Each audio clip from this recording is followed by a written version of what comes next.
Hello students, आज हम लोग लेसन 12 जिसका नाम क्या है मैटर एंड मटेरियल में टॉपिक पढ़ेंगे change in the states of matter, यानी पदार्थों की जो अवस्थाएं होती हैं ठोस, द्रव और गैस, उनमें कैसे बदलाव होता है उनके बारे में हम एक एक करके जानेंगे।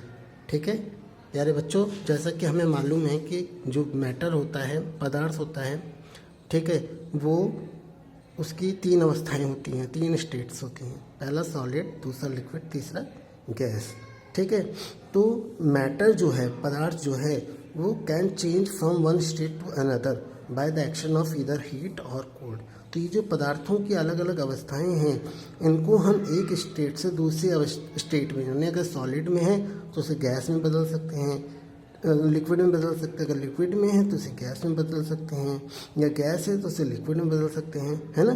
तो ये सारी जो अवस्थाओं का जो परिवर्तन होता है मैटर का, वो हम लोग या तो हीट के द्वारा, या तो कोल्ड के द्वारा, या तो गर्मी के द्वारा, या तो ठंड के द्वारा जो है ये अवस्थाओं का चेंज कर सकते हैं। ठीक है, ऑन हीटिंग और कूलिंग मैटर, जब हम किसी मैटर को हीट करते हैं, गर्म करते हैं, या उसको कूल करते हैं, ठंडा करते हैं, the arrangement of molecules is change.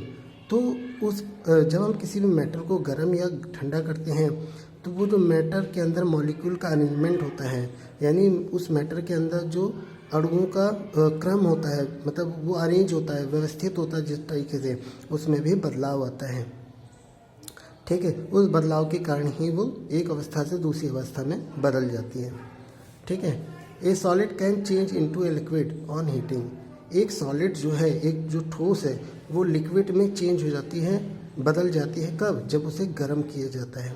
यानी जब आप किसी सॉलिड चीज़ को हीट करोगे, यानी उसका टेम्परेचर बढ़ाओगे, तो वो एक दूसरी अवस्था यानी लिक्विड में बदल जाएगी।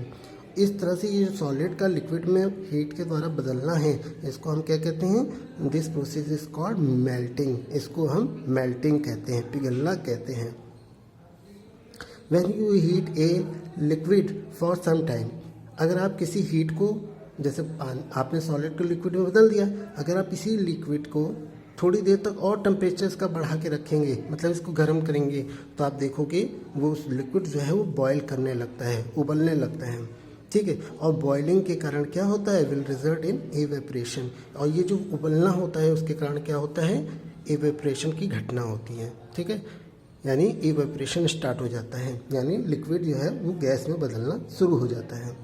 ठीक है, तो when a liquid on heating change into gas the process is termed as evaporation. इसका मतलब क्या है? इसका मतलब है कि जब कोई लिक्विड, ठीक है, हीट पर यानी गर्म करने पर गैस में बदल जाती है, तो ये जो प्रक्रिया होती है, प्रोसेस होता है, उसको हम लोग इवेपोरेशन कहते हैं, वाष्पन कहते हैं। ठीक है, when gas is allowed to cool. अब ये जो गैस बनी है, अगर इस गैस को ठंडा किया जाए, ठीक है, कूल किया जाए, तो आप देखोगे ये वापस it change back into liquid, ये वापस लिक्विड में बदल जाती हैं। और this process is called condensation. और इसको क्या कहा जाता है? कंडेंसेशन या संघनन कहा जाता है। ठीक है, when liquid is cooled to a very low temperature, अगर इसी लिक्विड को, अब भाई कंडेंसेशन किया आपने तो उस गैस जो है वो लिक्विड में बदल गई।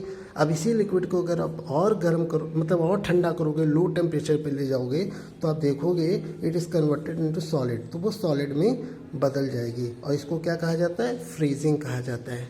ठीक है, तो ये जो रेड कलर में लिखे हैं, इन बातों को ध्यान रखो कि मेल्टिंग क्या होता है? मेल्टिंग होता है जब सॉलिड लिक्विड में बदलता है, तो उस प्रोसेस को क्या कहते हैं? मेल्टिंग कहते हैं। इसी तरह इवेपोरेशन में क्या होता है? जब लिक्विड जो है हीट करने पर गैस में चेंज हो जाता है, तो उस प्रोसेस को इवेपोरेशन कहते हैं। ठीक है, और जब गैस को कूल किया जाता है, ठंडा किया जाता है, तो वो लिक्विड में बदल जाता है, और इस प्रोसेस को क्या कहा जाता है? कंडेंसेशन कहा जाता है। ठीक है, संघनन कहा जाता है। ठीक है, और जब इस लिक्विड को और ठंडा किया जाता है, टेम्परेचर डाउन किया जाता है, तो ये क्या होता है? सॉलिड में चेंज हो जाता है, जिसको हम क्या कहते हैं? फ्रीजिंग कहते हैं। ठीक है, अब यहाँ देख रहे हैं आप लोग, ये एक डायग्राम बना है, यहाँ पे देखिए लिक्विड है। लिक्विड को क्या किया? जब आपने गर्म किया तो ये क्या हुआ है? गर्म किया, जब ये लिक्विड है यहाँ पे, ठीक है, आपने इसको क्या किया? गर्म किया, तो ये मेल्ट हुआ। नहीं सॉरी, ये देखिए ये क्या है, सॉलिड है, ठीक है, बर्फ़ है। बर्फ़ को आपने जब गर्म किया तो ये मेल्ट हो गया, पिघल हो गया। अब पिघल के क्या बन गया, लिक्विड बन गया। अब उस लिक्विड को और गर्म करिए तो क्या होगा, इवेपरेशन होगा, गैस में बदल जाएगा। अब ये गैस को अगर आप ठंडा करोगे, भाई अब गैस का टेम्परेचर ज़्यादा है, अब ये गैस जो है जब ठंडी होगी तो ये कंडेंसेशन के द्वारा क्या हो, वापस लिक्विड में बदल जाएगी, ठीक है। और ये लिक्विड को आप और ठंडा करोगे तो क्या उसका टेम्परेचर और डाउन कर दोगे तो ये फ्रीज हो जाएगा, जम जाएगा और सॉलिड में बदल जाएगा। तो इस तरह से क्या होगा, जो वस्तु है या जो भी मैटर है वो एक अवस्था से दूसरी अवस्था में बदल जाएगा, ठीक है। Water is the only substance. मुझे उम्मीद है कि आपको ये बातें समझ में आ गई होंगी।